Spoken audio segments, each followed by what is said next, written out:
இறை ஆற்றலுக்கான வேண்டுதல். இஸ்ரவேலில் நீர் தேவன் என்றும் நான் உம்முடைய ஊழியக்காரன் என்றும் நான் இந்த காரியங்களை எல்லாம் உம்முடைய வார்த்தையின்படி செய்தேன் என்றும் இன்றைக்கு விளங்க பண்ணும். 1 ராஜாக்கள் 18:36.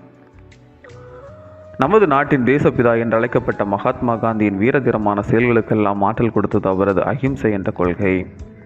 அவர் கூறும்போது, நான் வன்முறையை தவிர்க்க விரும்புகின்றேன், அதுவே என்னுடைய முதல் சரத்து, அதுவே என்னுடைய கடைசி சரத்தும் கூட என்கின்றார். 1 ராஜாக்கள் 18:36 எலியா என்ற இறைவாக்கினர் தான் செய்த வீரதீர செயல்களுக்கெல்லாம் ஆற்றல் கொடுத்தது அவரது இறைவேண்டுதல். அங்கு நம் இறை ஆற்றல் பெற அவர் பின்பற்றியவை எவை என சிந்தித்தால், முதலாவதாக இறைவனின் பெயரை உச்சரித்ததன் வழியாக இறையாற்றல் பெற்றார். இறைவனின் பெயர் யாவே. இப்பெயரின் பொருள் இருக்கிறவராகவே இருக்கின்றேன் என்பது ஆகும்.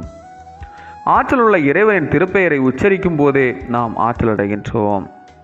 என் நாமத்தினாலே நீங்கள் எதை கேட்டாலும் அதை நான் செய்வேன் என ஆண்டவரும் திருவுளம் பற்றுகின்றார்.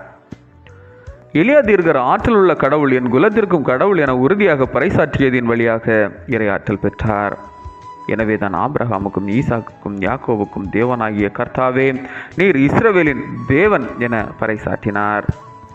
எலியா ஆற்றலுள்ள கடவுளுக்கு கீழ்ப்படிந்து வாழ தன்னை அர்ப்பணித்ததன் வழியாக இறையாற்றல் பெற்றார் எனலாம்.